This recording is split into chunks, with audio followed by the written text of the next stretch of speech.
Hi everybody, my team is confirmed by Juan Pablo Reservo Patiño, Juan Esteban Bedoya, and Dab Leon. And we are going to talk about Russia's cage framework. So let's start with culture and first with population. Thanks to the large area of Russia, the country is one of the most populated in the world. Over 145 million of people occupying the ninth position. However, again, thanks to this large area, Russia is in the lowest position of population density, occupying the 15th position, having 9 inhabitants per square kilometer. In this chart, we can see the age and gender distribution in Russia. We see an equal distribution of men and women, and also we can see that 44% of the population is between 25 and 54 years old, which means Russia has a large labor force. Now let's see some important aspects in the Hofstede's insights. And let's start with power of distance. Russia has a high score in this dimension. So we can say in Russia, there's a big gap between the poor person and the wealthy. We can see this information in these examples. 2/3 of all foreign investments go into Moscow, whereas 80% of all financial potential is concentrated.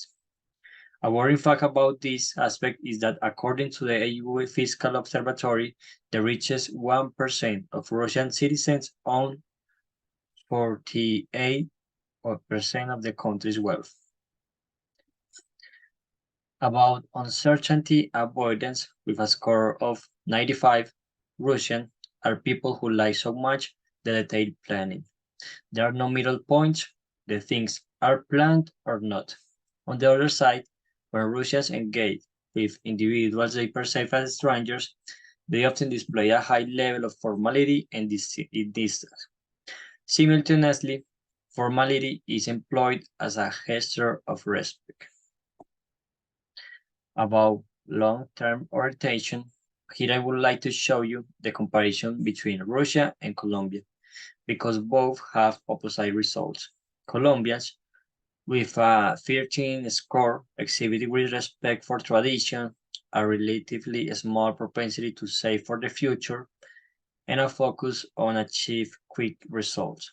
On the other hand, Russians show an ability to adapt tradition easily to change conditions, and a strong propensity to save and invest, and perseverance and in achieve results. About indulgence and related with indulgence, here there is also a big difference between Russia and Colombia. Different to us, Russia have the perception that their actions are restrained by social norms and feel that indulging themselves is something wrong. Restrained societies don't put much emphasis on leisure time and control the gratification of their desires. Now, let's talk about some components of culture. About aesthetic, Russia has a rich cultural tradition encompassing literature, music, dance, and visual art. Prominent Russian writers include Tolstoy, Dostoevsky, and Chekhov. In music, Russia is renowned for composers like Tchaikovsky and Rachmaninoff. And Russian ballet is globally acclaimed, with the Bolshoi Theatre and the Mariinsky Theatre as notable institutions. Values and attitudes in Russia can vary widely due to cultural diversity and generational difference. However, here are some common values and attitudes often associated with Russian society. Family and community, patriotism, respect for authority, tolerance of ambiguity, hospitality, value of education, resilience and adaptability, and religion and spirituality. It is worth to mention that the most professed religion in Russia is Russian Orthodox, and other religions such as Islam, Buddhism, Judaism, and various Christian denominations are also practiced. About manner and custom in Russia reflects the country's rich history and diverse cultural influence. Here are some important manners and customs to be aware of. Greetings, gift giving, visiting homes, table etiquette, dress code, politeness, public behavior. And about social structure, the social structure is complex and has evolved over the centuries. It has been influenced by historical, cultural, and economic factors, and here is simply the overview of the social structure contemporary in Russia. Upper class, this includes wealthy individuals, oligarchs, and high-ranking officials. The upper class often has significant economic and political influence. The middle class in Russia has been growing, but it is still relatively small compared to Western countries. It includes professional business owners and those with moderate incomes. Finally, the working class consists of people employed in various industries, including manufacture, agriculture, and services. And about social mobility, in Russia has increased since the end of the post on the Soviet era, but it is still varies widely. Education is seen as a key factor for upward mobility, and many Russians aspire to obtain higher educations. Okay, about administrative factors, we have that administrative factors are really important for how international business works. They include rules, laws, and how a country is run. In Russia, which is a big and diverse place for business, it's crucial to understand these administrative things for success. This means knowing the rules, how the government works, how to start a business legally, and dealing with issues like too much paperwork and corruption.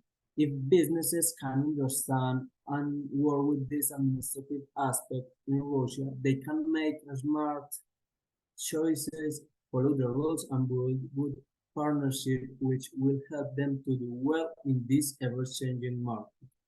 So basically, that is the introduction to administrative factors. So let's talk about the government structure in Russia.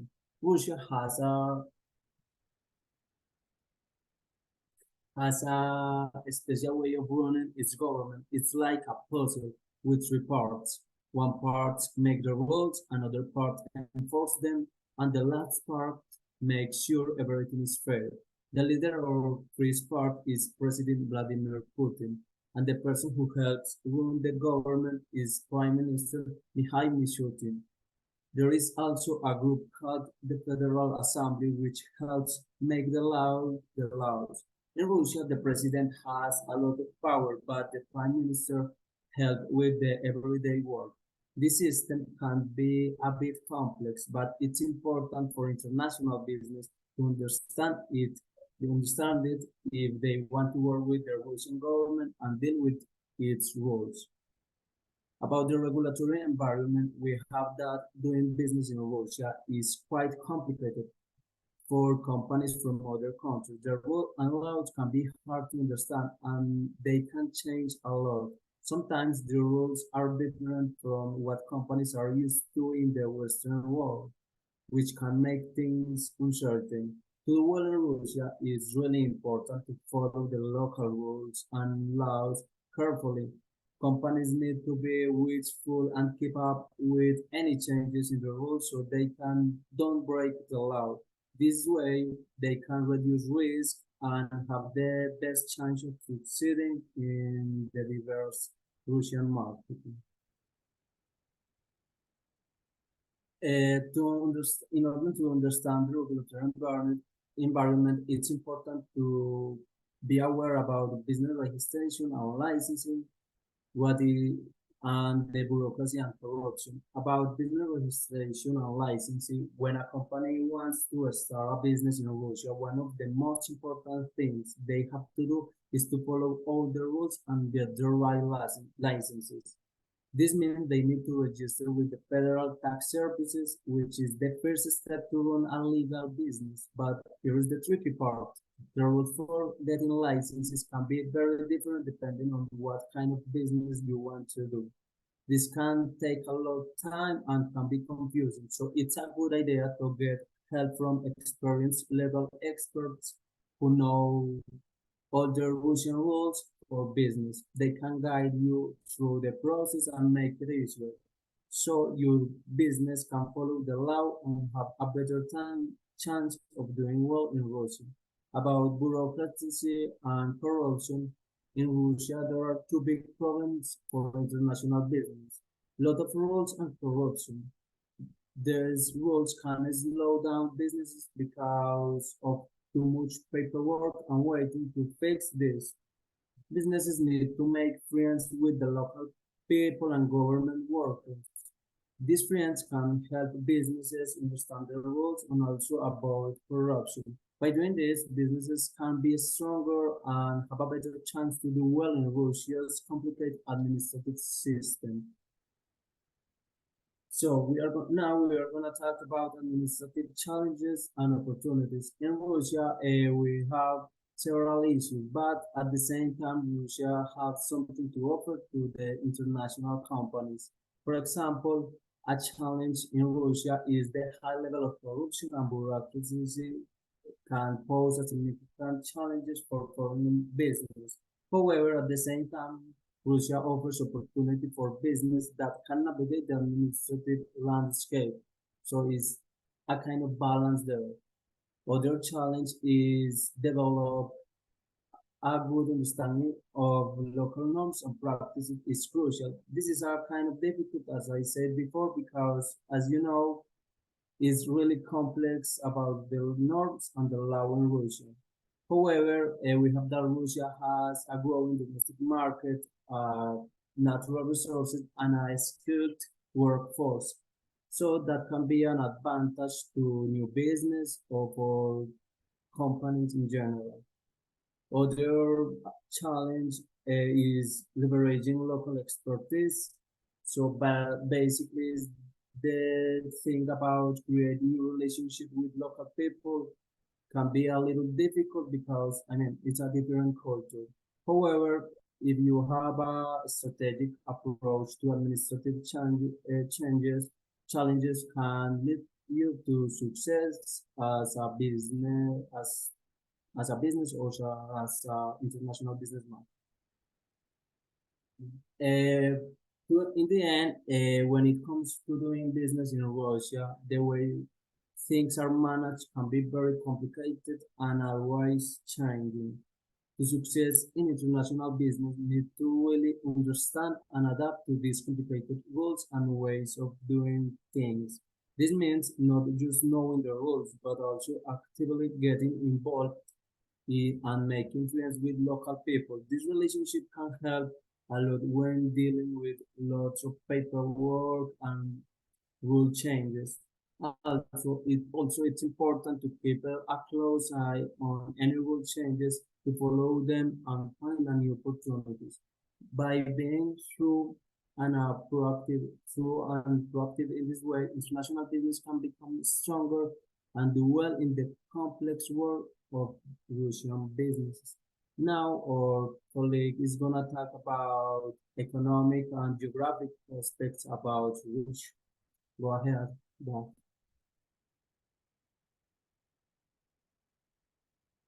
Yeah, I know.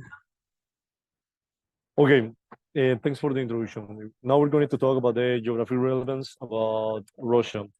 Russia is one of the non-common countries that has its territory between two continents. It has territory in Asia and in Europe. That makes Russia a specific place for trade between the Occident countries and the faraway East, like China, Japan, and South Korea. The geography of Russia is very interesting. It's the biggest country in the world. It has a vast territory, like it's about 7 million square kilometers. It has um, 11 time zones. It has borders with Russia, with China, Kazakhstan, Ukraine, Mongolia, North Korea, Belarus, Finland, Latvia, um, and other countries. Yeah, it has a very diverse geography that includes from the vast tundra in the north and the forests of the Ural Mountains. And the Ural Mountains are the non-official division between Europe and Asia, and are located in Russia. It has very extreme climates from that varies from the humid subtropical in the south to the very Arctic at the north of the country. It has a very significant, very important in of this geography is that it is key to trade routes such as the Trans-Siberian and the North Sea and the Caspian Sea. Mm, and also, it's not all opportunities about the geography of Russia, about the Russian geography, because uh, of its big territory, it has the biggest challenge for trade goods from one part of the country to another part of the country. So it it presents an opportunity to a very to goals about trading, but it's also challenging if we don't make things okay. About the economic, probably it's necessary to understand the context of a possible approximation to Russian economy. The income per capita, the incomes of Russia are are getting lower because of their war in Ukraine, but still it has a bigger GDP than Colombia. So the GDP in Russia for 2000 for 2022 220 40 200 2000 sorry 2240 billion US dollars. And the GDP of Russia represents the 0.96% of the world economy. The market size of Russia is very interesting. Despite Russia's significantly larger population compared to Colombia, wealth distribution can be uneven. Mm, as we say before, the power in Russia is not equal, so it makes some disbalances between the access to the economy of the people. No, market size in Russia. I'm sorry, I haven't passed the the the images. So I was talking about the geography. This is the geography of Russia. This is the political division. This is the Far Eastern, Siberian, the Ural, the Volga, Moscow, etc. Yes, its main principal cities. It faced five principal cities are Moscow, St. Petersburg, Ekaterinburg, and others. The economic factors, as I was saying, the GDP is 2,240 billion dollars. Is GDP per capita was $10,372 in 22. The market size has been decreased in the beginning of the war. Nowadays, It's still bigger than the size of the Colombian market. And today, Russian ruble costs 41.73 pesos, Colombian pesos. In regulations and trade barriers, as I was saying, the main problem about trading with Russia is the war in Europe. Before the war in Europe, Russia was an important commercial uh, associated with Europe and all the USA allies. But and the main, for example, that Russia was the main exporter of gas to Europe. But since the beginning of the war, Europe and the USA built sanctions about the Russian economy and all the countries that want to make business with them. So Colombia has a very delicate uh, moment to negotiate with Russia because of these sanctions. Nowadays, there is an opportunity that is getting to the markets, to the Colombian markets, and is getting to the BRICS. BRICS is an socio-political and economical association that is conformed by Brazil, Russia, India, China, and South Africa. And in the last month, another 7 countries joined the BRICS. It is the contraposition to the allies of the USA as the European Union. I forgot how to say that, but the like for Europe and the OTAN of the United States. If Colombia gets into the BRICS, it will represent a very important opportunity for trading and to get to new markets. And one of the biggest markets in the world, like is the Chinese market, the Indian market, and the Russian market. The export and import cost of trading to Russia is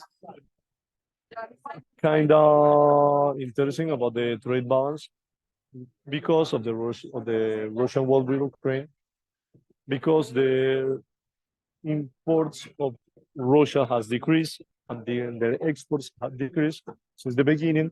So it makes an opportunity to Colombian business to get there and use those markets that are left alone for getting into the Russian society. In summary, the economic distance between Colombia and Russia is manifested through difference in income per capita, market size, trade regulations, but it represents a very important opportunity to the Colombian enterprise to get to the country. Now is the moment for take the decisions and being and stop being ally of the United States and it's about new opportunities like the BRICS. And that's all. Thank you very much. This is the trade balance, as you can see, the Russian finance has been decreases, but it is not bad at all. Getting to these new markets, and these are the reference. Okay, thank you much. Have a good day.